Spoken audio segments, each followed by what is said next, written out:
এই আলোটা তোমার জন্য মা, তুমি তো আমার প্রথম আলো। একটা অন্ধকার ঘর।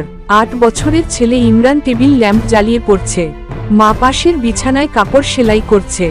মা হেসে বলল, বাবা, বেশি রাত জেগে থেকো না, চোখ নষ্ট হবে।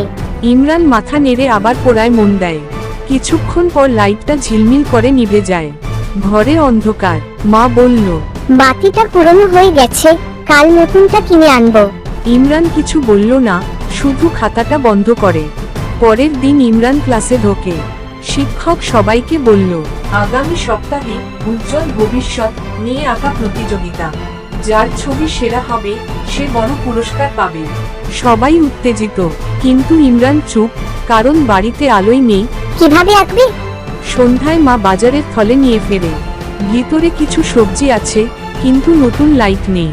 ইমরান জিজ্ঞেস করে, মা, লাইটটা?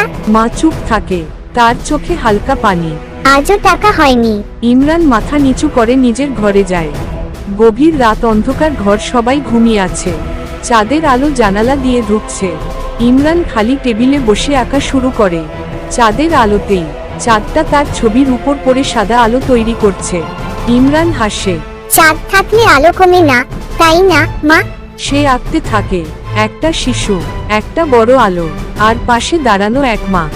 সকলের রঙিন ছবি, আর ইমরানের ছবি হলো চাঁদের আলোয় আঁকা সাদা কালো ছবি। সবাই হাসাহাসি করে। এটা আবার কি ছবি? কিন্তু বিচারকরা ছবির নিচে লেখা লাইন দেখে থমকে যায়। যার ঘরে আলো নেই, তার হৃদয়ে আলো থাকে। বিচারকরা দাঁড়িয়ে হাততালি দেয়। ইমরান প্রথম হয়। ইমরান দৌড়ে আসে, তার হাতে ট্রফি। মা অবাক। এটা কিভাবে? ইমরান ট্রফিটা মায়ের হাতে দিয়ে বলল, এই আলোটা তোমার জন্য মা, তুমি তো আমার প্রথম আলো।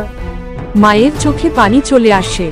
ঘরের পুরনো লাইটটা আবার ঝিলমিল করে। যে ঘরে ভালোবাসা থাকে, সেই ঘরে আলো কখনো নিভে না। গল্পটা যদি ভালো লাগে তাহলে অবশ্যই চ্যানেলটা সাবস্ক্রাইব করবে, লাইক, কমেন্ট এবং শেয়ার করতে ভুলবেন না প্লিজ।